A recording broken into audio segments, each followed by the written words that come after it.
Assalamualaikum warahmatullahi wabarakatuh. Saya Budi Pudin dari kelas 12 MIPA 2. Di sini saya akan meresensi sebuah novel yang berjudul Bercinta dalam Tahajudku karya Ansela. Ini novelnya. Novel adalah karya imajinatif yang memisahkan sisi utuh atas problematika kehidupan satu orang atau beberapa orang tokoh. Nah, novel karya Ansela ini bertema keagamaan ya. Di mana seorang Ki Carisa diceritakan dalam buku ini. Ki Carisa adalah seorang murid yang ya tidak terlalu dekat dengan agama. Nah, setelah beberapa problematika, akhirnya dia bertemu dengan seorang ustadz yang bernama Ustadz Bangga, sekaligus sebagai pembina eskul rohis di sekolahnya. Novel ini mengambil tema keagamaan, menceritakan bagaimana tadi ya seorang Ki Carisa mencintai seorang Ustadz Bangga yang terkenal akan ketampanannya, keimutannya, serta dengan kerendahan hati dan kesejukannya saat kita berbicara. Nah, dalam berbagai masalah dari novel ini dapat disimpulkan bahwa tema yang paling utama itu adalah keagamaan dan percintaan ya, yang paling utamanya. Terbukti dalam salah satu kutipan dalam novel ini, ya Allah, aku ingin merubah diriku sendiri demimu, bukan demi orang lain. Demi dirimu ya Allah, aku ingin berubah. Bismillahirrahmanirrahim, yang terdapat dalam halaman 126 ini. Nah, untuk latarnya, novel ini berlatar di SMA Tunas Bangsa. Ini terbukti dari salah satu kutipan, SMA Tunas Bangsa sangat sepi dari penghuninya karena sedang berada dalam kelas masing-masing. Nah, untuk latar waktu terbukti dari yang pertama adalah pagi. Nah, terbukti dalam kutipan, pagi-pagi Kisi sudah marah kepada orang tuanya karena dibangunkan dengan telat. Nah, untuk siang hari di lapangan sekolah, Kisi berlari menuju masjid. Nah, itu terbukti bahwa latar waktunya siang hari. Nah, yang selanjutnya sore, terbukti dalam kutipan senja di sekolah sambil pulang, senja memancarkan cahaya jingganya di ujung barat. Nah, itu salah satu bukti bahwa latarnya itu waktunya itu adalah sore. Nah, yang selanjutnya malam, terbukti dalam kutipan jam 3 Kisi bangun karena mendengar suara gemericik air. Nah, yang ternyata adalah Ustadz Bangga. Nah, untuk tokoh utamanya adalah seorang Kisi ya.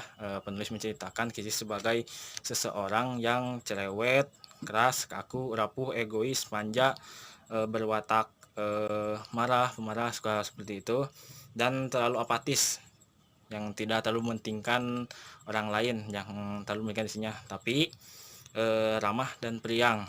Nah, tokoh pembantu utama adalah Ustadz Bangga yang pengarang menceritakan sebagai seseorang yang ramah, sopan, baik, guru idola, serta taat akan agama. Nah, ada pula Lilis, sahabat sejati dari Kisi yang memiliki watak baik, cantik, suka menasihati, dan pemaaf. Mauritius yang beragama ateis, yang selalu mencintai Lilis dengan segala keunikannya. Yang ketiga, Pak Haji yang suka bercanda dan suka menggoda Kisi. Nah, yang keempat, Bu Haji yang penyayang dan Kisi walaupun bukan anaknya sendiri. Mama dan Papa Kisi yang baik, pengertian, dan selalu menasehati anaknya yang manja tersebut.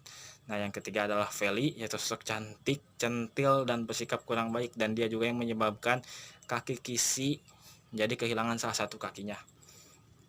Nah, alur dalam novel ini menggunakan alur campuran yang diawali dengan alur mundur ketika Kisi mengingat pertemuan pertamanya dengan Bangga. Hal tersebut terbukti dalam kutipan sebagai berikut. Ya Allah, apa aku akan mati? Rintih Kisi sedih dan senang. Dan pikirannya kembali kepada masa itu saat pertama kali Kisi Carisa bertemu dengan seorang ustadz bernama Ustadz Bangga. Nah, yang selanjutnya dalam maksudnya adalah, alur maju. Nah, terbukti dalam kutipan bertahun-tahun kemudian di SMA Tunas Bangsa, Kisi merasa, sudah membaik setelah kepergian Ustadz Bangga tersebut. Nah, dalam novel Cinta Tahajudku ini ada, yang pertama, timbulnya konflik, yaitu untuk kepentingan majalah sekolah, Kisi ikut acara rohis, yang kebetulan peminat adalah Ustadz Bangga. Demi kepentingan sekolahnya tersebut dalam majalah, sehingga Kisi Carisa sangat terpaksa mengikuti ekskul rohis yang dia sendiri pun enggan untuk mengikutinya. Nah, yang kedua lah munculnya komplikasi, ya, yaitu karena sifatnya yang berubah-ubah, Kisi akan jadi malas menjadi mengaji, ya. Karena yang tadi saya sebutkan tadi, sifat Kisi yang apatis akan selingkungannya, sehingga dia menjadi tidak terlalu peduli akan mengaji, ya, yang walaupun seorang sahabatnya yaitu Lilis selalu mengajaknya tanpa kenal henti dan kenal lelah. Yang selanjutnya peningkatan konflik, yaitu pada saat tokoh utama kehilangan ayahnya yang mengalami kecelakaan, sehingga menyebabkan dia kehilangan semangatnya. Dan di sanalah Ustadz Bangga serta Pak Haji yang selalu menyemangati dan memberi arahan kepada Kisi untuk tidak terlalu terbuai akan kesedihannya. Nah, yang ketiga adalah klimaks, ya, yaitu pada saat Kisi sudah mulai jatuh cinta pada Bangga dan dia menyembunyikan perasaannya sendiri. Yang saat pertama Kisi mencintai seorang malitus yang kemudian dia mengetahui dia adalah seorang ateis. Kemudian seiring berjalannya waktu, mulailah dia berubah dan suka mengaji dan mulai menyukai Ustadz Bangga. Dan dia pun tidak mengetahui bahwa Ustadz Bangga itu adalah masih single karena malu untuk mengatakannya. Hingga pada saat suatu pertengkarannya dengan Peli, dia mengakibatkan kaki Kisi, yaitu ya salah satu kakinya terlindas terlindas motor, sehingga dia harus diamputasi dan kehilangan salah satu kakinya. Nah, dan dia di sana pun semakin merasa terpukul setelah kehilangan ayahnya, dia pun kehilangan salah satu kakinya. Nah, disitulah mulai Ustadz Bangga mulai selalu menyemangati Kisi seakan dunia ini belum berakhir. Nah, seperti itu. Ya, terus akhirnya Pak Haji yang mengetahui bahwa Kisi itu mencintai, menyukai Ustadz Bangga. Nah, dan dia pun menjodohkan Ustadz Bangga dengan seorang Kisi Carisa, dan Ustadz Bangga pun tidak menolak dan dia tahu seorang Kisi itu sebenarnya memiliki watak yang sangat baik. Nah, sudut pandang dari novel ini menggunakan sudut pandang orang ketiga. Nah, sudut pandang orang ketiga yang terbukti pada salah satu kalimat menggunakan kata dia, dan cerita yang menggunakan cerita ini adalah cerita orang lain. Karena penulis Ansela tersebut sebenarnya kisah ini itu terinspirasi dari sahabatnya sendiri, sehingga dia menceritakan kembali kisah sahabatnya tersebut dalam bentuk sebuah novel. Nah, pesan moral yang terkandung adalah tentang nilai agama. Nah, di sini yang saya tangkap adalah nilai agama sangatlah penting, ya. Kita melakukan sesuatu itu harus sesuai karena niatnya kita kepada Allah, bukan hanya niat kita tentang menyukai seseorang.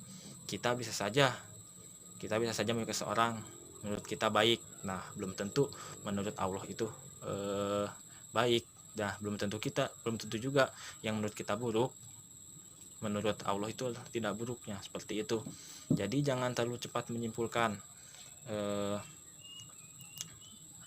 Di cerita ini juga mengajarkan kita tentang berubah itu harus karena Allah, bukan karena orang lain, bukan karena cinta, bukan karena laki-laki, bukan karena apapun. Tapi kalau kita ingin berubah itu karena karena Allah, karena di sanalah kita dapat menemukan perubahan yang sebenarnya. Nah, yang kedua adalah tentang keikhlasan. Nah, tentang pertama tadi ya, tentang agama, tentang kita harus berubah karena Allah. Nah, yang kedua ini tentang keikhlasan hati kita dalam menerima apa yang Allah takdirkan untuk kita. Di sini Kisi itu kehilangan orang tuanya. Nah, dia sangat terpukul akan kematian ayahnya tersebut, yang kemudian dia kehilangan lagi salah satu kakinya, sehingga kesedihannya pun semakin bertambah karena dia berpikir bahwa Allah tidak sayang kepadanya. Nah, di sini yang saya ambil yang pesan saya ambil adalah kita harus mengikhlaskan akan sesuatu akan pergi meninggalkan kita. Nah, karena itu kita harus ikhlas, mengikhlaskan apa yang seharusnya telah pergi, jangan terlalu berbuai dalam kesedihan. Jadi seperti itulah ya. Keagamaan intinya adalah keagamaan, suatu perubahan karena Allah, dan keikhlasan akan menerima apa yang diberikan Allah kepada kita. Nah, kelebihan dari novel ini adalah tata bahasa yang digunakan sopan dan rapih ya. Padahal cerita ini mengajarkan kita tentang keikhlasan tadi dan nilai keagamaan yang sangat kental dalam novel ini.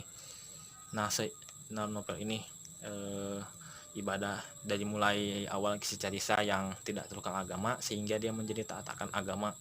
Nah, ya, yang kekurangannya pada akhir ceritanya ini mungkin agak sedikit menggantung ya. Dalam mungkin untuk keseluruhan cukup sangat bagus ya. Mungkin di akhirnya saja yang menurut saya penasaran. Nah, seperti itu. Ya, dari keseluruhan sih sebenarnya saya sangat suka akan novel ini, mengajarkan kita tentang keikhlasan dan perubahan diri kita sendiri itu bukan karena orang lain tapi karena Allah. Nah, setelah novel Dinastis ya, ceritanya sangat menarik dan menyuguhkan kisah romantis dari seorang Kisi Carisa dan pelajaran tentang agama dan rasa keikhlasan yang dalam diri kita. Nah, sehingga dapat membuat kita akan tersadar bahwa sesungguhnya kalau kita ingin berubah itu bukan karena orang lain tapi karena Allah. Dan apabila kita ditimpa oleh cobaan, maka ikhlaskanlah semuanya, karena belum tentu yang anggap kita pergi itu memang buruk, jadi itu adalah baik, karena Allah Maha Tahu akan segalanya. Nah, terima kasih terima kasih. Mungkin hanya itu dari saya tentang resensi novel Bercinta dalam Tahajudku karya Ansela ini.